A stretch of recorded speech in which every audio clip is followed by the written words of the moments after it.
Hi, I'm Zibby Owens, and you're listening to the award-winning podcast, Moms Don't Have Time to Read Books. Please sign up for my newsletter at zibbyowens.com for weekly updates about my podcasts, events, and more. Also, follow me on Instagram at Zibby Owens and also at Moms Don't Have Time to Read Books. And finally, join my virtual book club called Zibby's Virtual Book Club, which meets every other Tuesday at 2 p.m. Eastern Time until 3 p.m. and features half an hour of book club discussion followed by 30 minutes of Q&A with the author whose book we've just discussed.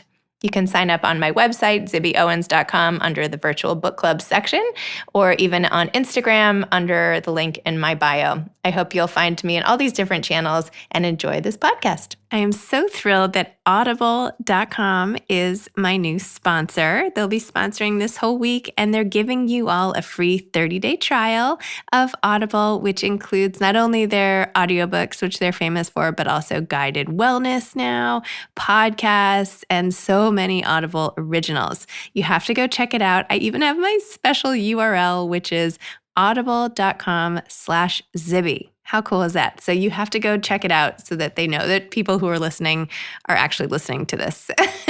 audible.com/Zibby. And you can even text ZIBBY, all lowercase, Zibby, to 500-500 to get your free trial. So go do it now. I don't know about you. I love listening to audiobooks when I'm walking my new dogs, who are my former mother-in-laws, when I'm putting away the laundry and doing all that stuff. I love I Eat Men Like Air by Alice Berman. I listened to Where the Light Enters by Jill Biden to prepare for her episode, and Jamie Lee Curtis's Letters from Camp. Anyway, you should definitely go to Audible and go to audible.com/Zibby and get your free month of fantastic listening. Thank you. Okay, this was one of the funniest podcasts I've ever done because I did it with a mother and daughter and kind of watched them as they were fighting and rolling eyes at each other and all the rest about their beautiful memoir, but it really spoke a lot to their communication and I found it pretty hilarious, which I hope you will too. You can also watch this on YouTube as you can all my episodes now. Anyway, it's called Family in Six Tones, A Refugee Mother and American Daughter, and it's by Lan Cao and her daughter Harlan Margaret Van Cao. Lan is the author of Monkey Bridge and The Lotus and the Storm, and most recently of the scholarly work Culture in Law and Development, Nurturing Positive Change. She's a professor of law at the Chapman University Fowler School of Law and an internationally recognized expert specializing in international business and trade, international law, and development. She has taught at Brooklyn Law School, Duke University School of Law, University of Michigan Law School, and William & Mary Law School. Her daughter, Harlan Margaret Van Cao, graduated from high school in June 2020 and is now attending UCLA, although as she tells us remotely, and she's not happy about that. She was born in Williamsburg, Virginia, and moved to Southern California when she was 10. Hi. Hi. Hi, Zibby. It's so nice to be with both of you. You're so pretty. I am? Oh, that's nice of you to say. Thank you. This is called Family in Six Tones. As you know, it is like, and I'm telling this to viewers, not just you, a refugee mother and an American daughter. And this was so beautifully written. Your words, both of you are amazing writers, but Lan, your writing is just, both, now I feel like I'm being rude to you, Harlan. But anyway, your writing is so gorgeous. And I I was searching in my bedside table for a pen so I could underline some of the things that you said. But anyway, why don't you guys tell listeners what this book is about and also what inspired you to even sit down and do this memoir and to do it together? So the publishing house actually approached us for it because they had heard an NPR interview that was released on the Tet Offensive that had actually been recorded years before, where I would ask her questions about her time in Vietnam. And by the time it came out, I was about 16. So she had a lot of connections there from her first two books. So they contacted us and they said, I think, Harlan's of age now. Maybe we could make this like a coming of age book that also links to themes of immigration. So obviously my mother, her first two books are greatly based on like the war, but to have two people, it's important to have both of us because I think it created more of like a general, something like most people can relate to on some level. It's not just something totally separate because it's also about growing up under completely different circumstances. Also how the immigration experience affects the family and how the family affects the next generation's life, I think. And what was it like collaborating on this project together? It was unstable. I wish I could say it was cathartic, but I think during the time when we were going through it, it was very turbulent for us because, it's hard to collaborate with another person, even if you're writing non-personal stuff. Like I do a lot of legal writing and I have many, many legal articles, and only one was a collaboration. And it's hard because you have to take the other person's point of view into consideration. But when it's something so personal, and especially between a mother and daughter, when sort of the wires are there that connect us, but they can also fray very easily, and electricity is conducted through the wire, and sometimes it feels like the insulation part of the wire somehow dissipated, and we're just now, frying each other. So it was hard because we had to decide what to include, what not to include. And also Harlan wanted to include things I didn't want to include. And we had to come up with a compromise. And the reason why we came up with a compromise is because I felt like it's her first experience writing. So I didn't want to silence her, even though she wanted to write about things that were hard for me to write about. So in the end, everything that's on the page was a product of a back and forth. And we also didn't even write together. It was very hard, right, Harlan, to write in the same space. We were totally separate, and we only came together towards the end to read it. Because at first we read each other's and it was explosive. Yeah. Yeah, we only read each other's stuff at the end when we had to. Like, it was a requirement. And I could tell that she came to me and she would tell me, like, okay, it's time to read each other's stuff. And she seemed like scared to tell me because it was already difficult for me. I think at the time when I got the book deal, they wanted it to be greatly centered around my mom's like previous two books, meaning like the brand is about talking about the war, but I don't have a lot to say about it except for what it's done to my life. You know what I mean? Like, I can't speak for everybody. I don't want to sound entitled or anything. And I also had that mindset of like a teenager of like, well, I have so much more I want to say, so why can't I say that? So then when I agreed to direct it all toward a theme, and then on top of it, she was nervous to write about certain stuff, it made me upset because I felt like I was in a box. Like, there's only like one thing I could write about. And that's so hard to expand in an interesting way because I never imagined I'd be writing for like adults. You know what I mean? Even though kids don't really read anymore, which is really sad, but it's hard because I'm thinking like probably women, I don't know, I'm not going to guess your age. That's so rude, but like I'm 44. It's okay. I'm not ashamed to admit it. I am fine. I feel I'm at peace with my age. It's okay. Yeah. Like adults, like everybody's read it. And it's not any age that I expected I would ever write for when I was little, thinking I was a writer. So that definitely brought out like a lot of confusing things for me. So it wasn't just the writing process that made it hard to collaborate. I think we were just totally different parts of our lives. I mean, I'm going through high school. Everything about us is different. I would write at 2 a.m. She would write like throughout the day, little by little. So. Wow. Well, I mean, are you even speaking to each other?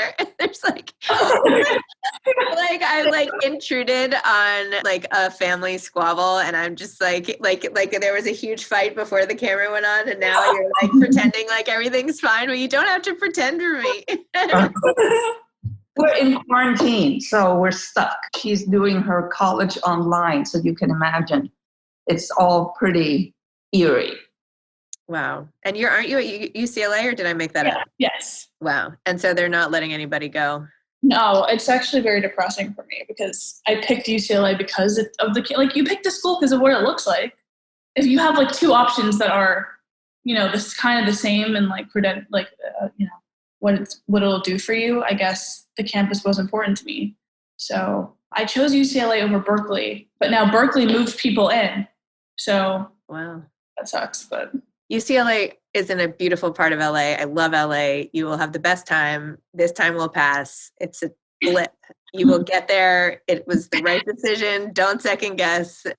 I took a writing class at UCLA right after I graduated from college. And my husband always makes fun of me when we drive by it because we spend a lot of time in LA now where he works or he used to work. Anyway, and every time we drive by, he's like, look, your alma mater. And I'm like, I did not go there. I took one class. I like wrote some essay about, I don't know, my first bra buying experience with my mother. And anyway. That does not make me an alum of there, but thank you. Anyway, well, I know it's a really tricky time for everybody. Do you really feel that was so sad to hear you say that nobody reads anymore? Do you really feel like none of your friends read? Not really. I mean, we like to get information very fast. A lot of kids nowadays, it's insane, have like ADHD and stuff. So from like the technology, because I think like it all bleeds into one, like it's been shown like phones might cause like ADHD or something. So a lot of kids, they don't have the attention span. They prefer like, I guess, movies and short articles, or like a lot of the news that we get now is on social media, and the social media page will like give it to you as quickly as possible, like 5 words, and then that's it. That's a little disheartening. The only time that we really do read a lot, I can't speak for I'm talking about like the people that I know. I get it. Right. We will read if there's some, like, do you remember The Fault in Our Stars, for example? Yeah. The movie came out, right? And then everyone's like, okay, I'll read it now because it's like trendy. So that's when someone would read, I guess. That's very disheartening and depressing for me because when I first arrived in this country, my only solace was books. And I just feel like, that's why I wanted Harlan, let's say, to love music, because I feel like music and books are things that you can always turn to when other things that are not within your control are upside down. And because there will always be something you can't control that hurt you. It could be a person, it could be a wider event, and you can always go to that part that is the music part, the book part. You can immerse yourself in a different world. So if you don't have that, it just seems, but maybe they're different and they don't need that. But it just seems very different for me. That was my solace. And I was just hooked on things like 1001 Arabian Nights because it exposed me to distant shores.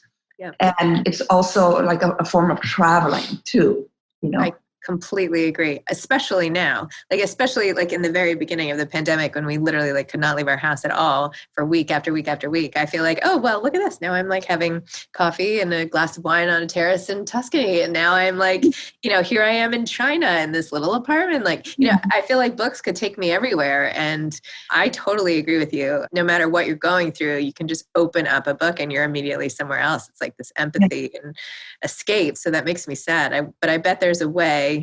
Well, now this will be my new mission of how to get, because I also love social media. I'm I have to get myself off Instagram with a hook, but there has to be a way to keep that writerly escapist. Well, there's Instagram reviews of books, and I hope that will work, for the youngsters. Yes. Well, hopefully this podcast will change everything, Yeah. I do, and I try really hard. I hadn't been targeting young people necessarily, not that I'm so old, but that hadn't been my mission. It was more just to keep people reading who are already reading or who miss reading because life is so crazy. But I think books are so, I just think they're the coolest and I think everybody should be doing it. But anyway, all right, well, I'll tackle that, tomorrow. But back to your book, because some of the stories in here, and Lan, I just wanted to talk to you about being 13 and having to leave your country and coming over here just with a family friend and finally realizing that you weren't going back and watching Saigon fall in 1975 and the whole thing, and how you kind of picked yourself back up. How do you recover from something like that? How do you deal with that separation from family and home and homeland and just go about your business? How does that work and maybe this is your way, right? Still writing about it and everything, but tell me a little more about that. I think that my parents had 2 different approaches. My father was always telling me it's paradoxical what he said, because there's the one statement has a paradox within it. Remember what's important and forget it immediately. So just don't focus on the past. And yet I find that is a very hard thing for me to do because my mother was always dwelling on the past. And as I read more, I hear things by Faulkner, like the past is never even past. It's not dead. It's not even past. So there's always the past. And I don't think that one really recovers, just like if you have a death in a family of somebody very close, it's not like, yes, you will move on, but it's not like that part is not forever inside of you. So the notion of losing something, of having the rug be yanked out from under you because you never expected certain things to happen, they were very spectacular. They took a very spectacular form for me because suddenly leaving the country and starting anew in high school was spectacularly different. But I think it helps me to compartmentalize, like to just do this and this and this, but never really recovering because I know that I can be easily brought back. I feel sometimes that when I'm walking my dog and I had a retractable leash, and I feel like I am the dog, and anybody actually can just press that button on that leash and it will bring me back, let's say to 75 or 68, even though it looks like I'm farther away now and there's this leash that takes me farther away from that part, but can be brought back very easily. And it'll be startling for me. Because I would think I had been thinking to myself, I'm farther away from that now. And how did I get back so easily to that vulnerable spot again? Like, how did you recover? Never recover. Just sort of, move on to the next thing or doing the next thing. But it's not really a recovery. Because I know let's say even when I'm dealing with Harlan, if I know that the way I parent her is very much based on that experience that I have not recovered from, right? Let's say I'll push her to always do well in school. And maybe all parents do that, but I think mine is more urgent. And I feel very much like if she were to lose everything, one thing that nobody can take away from you because it's inside you is your education, right? So yeah, the fire can come and burn down your house. You can lose all of your possessions. You can lose everybody you love. But if you have your education, right, it is the foundation that is portable and it's not geographically anchored towards any place. So while education maybe for other parents can be, well, this is a way for you to move forward in life.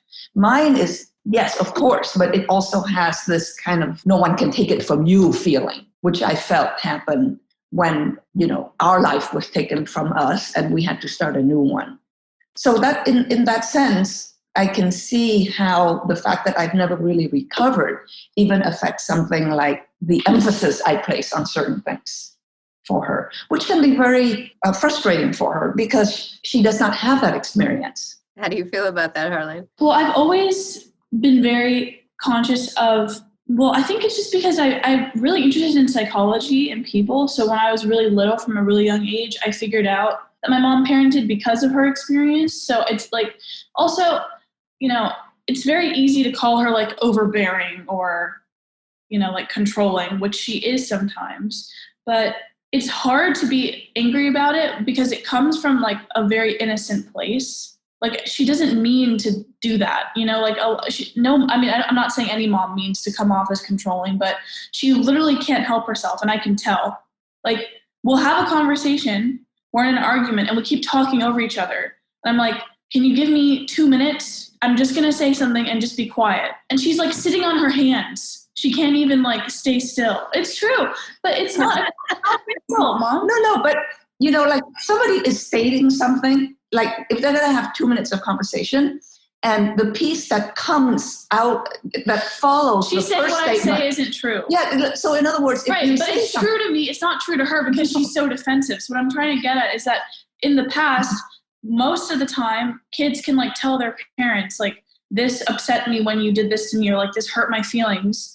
But with my mom, she doesn't want to hear that it hurt my feelings because she's defensive. And people who are defensive don't admit that they're defensive because that's like the first trait. So it's like a thing that goes back and forth. And I know she's not defensive because she sucks as a person. Like she's defensive because she's like, her whole life has been about being on defense. And even when I talk about her being defensive, she doesn't want to hear it either. But it's like totally true when you hear the conversation. Like it's a lot of the time an argument, even about the book, will start at something where because I don't really try to start the argument. I'm good just being quiet the whole day. Because as the parent, you know, she wants to correct and make sure that I'm good when I leave the house officially and like start my own life. So she'll start a conversation a lot of the time. And even in that conversation, I see like the psychology, like her psychology. And that's not to say like, oh, I'm so much better. Like I'm a kid, but I know so much. No, like that's not what I mean at all. Like, I mean, because we know each other pretty well, I think I can tell where each thing comes from. And I really want to help her. I started in therapy actually when I was like 15 from stuff that was going on in school. But when I was in therapy, you know, the therapist job, you kind of love and you hate your therapist because they like open you up. They like pry you open. And it's it bothered me sometimes. Like I would tell her, she would tell me things like, I'm seeing a pattern and this and that. And I'm like, well, you're obviously like scorekeeping in a hostile way. And I took it as an attack. She was actually just pointing out that I'm just like my mom. And I didn't want to hear that because that's the worst thing possible, even though she's great. Hear that. No matter how great your mom might be, nobody ever wants to hear that. Yeah, nobody wants to hear that. I don't know. Well, so in part, it almost feels like you're fighting, like you have all these natural feelings about your relationship, and yet there's this like invisible thing you're fighting with also, right? You understand it logically, but I feel like emotionally it's hard to really digest, right? Like, you know, your mom had this experience, but still you're annoyed, right? Right, because I always thought, like, why can't she have the experience and leave me alone? Why can't she just, you know, we talk about it and we suffer through it together, but then she can trust me to live my own life, because I was always resentful of like, well, she'll expose me to, you know, like everything that can possibly go wrong. And then she'll show me like the saddest parts of the world when we travel. And it's not the saddest parts. Like we go to nice places, but you know, she'll tell me stories. She'll read me books. She'll make sure I'm really educated. She'll make me into someone who has like an adult mindset. But when it comes to my own life, I'm like 4 years old suddenly, you know? So it's like this whole, it's very interesting how moms, they always say like, just go like explore. But when it comes to the kid exploring, they're really scared to do that. That's true. I don't think I've ever felt like I could relate to both sides of an argument more than I feel right this moment. Like, because I feel like on the one hand, I'm like you, and then I'm like the mom too. I have 4 of my own kids. And so I totally get where you're coming from. It's, you know, as much as you love and want your kids to go off, like, it's like a part of you. It's like your right hand is out there, like walking around, like it's a part of you. And you don't mean to necessarily. It's like if you're about to touch the fire, right? You want to grab your hand back. It's just, you do it. It's instinctive. So, and I think coming from a past like yours, Lan, where, you know, you've had all of this really trauma before you were even a teenager, essentially. Like, it's a lot. It's a lot to bring into like, what should we have for dinner? I'm actually amazed that the two of you got this book done now that I've talked to you. Those are all my friends that had to hear about it for 2 years. Oh my gosh. So does this now make you still want to be a writer, Harlan? Or are you over? I do want to write movies more, because if I'm being honest, like I think movies are more my thing if I could like get up the nerve. And also like I really just want to make like a lot of money and then give it to a lot of animals. Okay. Important to me too. But writing, I would write one by myself. No friends. And maybe like one day when I'm older, it'd be really cool to like end a career starting it with a memoir and then ending it with a memoir. So maybe when I'm like 60, I'll write about what it was like to write with my mom. That would be cool. She's very good with conversation. So I think like a movie script would be good for her because it's back and forth. Yeah, I hate writing description. I like dialogue. I don't like descriptions. Lan, how did you just write like this from when you first started writing, or did you learn to do it? Because the way you even describe things is so beautiful. And you can tell even the way you speak with all of your analogies, how you think about things in terms of just like the beauty and how you can talk about it. I'm trying to find like a quote that I had. It might seem strange that being a refugee and being a mother feel so similar to me, but both involve a torturous and lifelong drive in search of home and security, in one case for oneself, in the other even more furiously for one's child. The journey of a refugee away from war and loss toward peace and a new life, and the journey of a mother raising a child to be secure and happy are both steep paths filled with detours and stumbling blocks. For me, both hold mystery. That's beautiful. I had never heard being a refugee compared to being a mother in quite the same way before, which you do like throughout. And tell me a little more about your actual writing, and maybe your novel writing sort of was the practice you needed. I think I wrote basically because I read, and I love to write because, and I'm not talking about legal scholarship, I like to write because the kind of writing I do for writing, because it's very unruly. To me, it's like a dreamscape. So even in this book, which is very much based on our lives, it is the stuff that is underneath the surface that I'm interested in. So a lot of times when you write even a memoir where you know things that happened already, I feel very much like I enter into a world that I normally don't enter in my awake life. So it's like going to sleep and you dream. You can never tell yourself what dream you're going to dream. And the act of writing is very similar to me. It unravels, it unspools, and it taps into a part of the self that is a little bit more of the unconscious digestion of what happens in the surface of daily life. And I think that from having read so much, it helps me to write, because I didn't take a writing course per se. It's just like if you read, you just know what works for you. And in many ways, writing is very similar to other forms of creativity. So for example, Harlan likes to watch movies, but also when I watch movies, I see, and this helps me with writing, I see the angle of the camera, or I see how the director maybe places an object, which maybe recur in the next scene. So these are devices that are very helpful when you're trying to construct a story. In the movie, it's visual. In writing, it's less visual, but we all use the same device, right? Which is a premonition, a foreshadowing, recurring images. And I combine that with more of the dreamscape. So if both of you would give advice to aspiring authors, what would you say? I would say that it helped me when I first started, that I knew nothing about the business. So having that I remember there's a book I love called Zen Mind, Beginner's Mind. And a lot of times we think of knowledge as something we accumulate, and the more, the better. But sometimes removing excess is also really good. Things that are just baggage. And I think knowing too much actually about something can be a hindrance, because it makes you feel overwhelmed and then you don't get to the core. And if the core is I want to write, then you should just write and not worry about the next step. So shedding knowledge actually for me was good for writing, because if I had known how complicated the business is, I don't think I would have had the innocence. I guess when someone writes, it's important to understand that, like, I can only speak for like the memoir, like fiction or something, right? Like not research, but you're writing just about life. And when you write about your own life, or you write about an ordinary life, it is not superhero or something like that. It's something that is possible for everybody to go through. Like, every book is really just about different human relationships, and everybody's going to experience that at one point or another. It's just like your job is just to say it in a way that's like aesthetically pleasing, that people like to read about.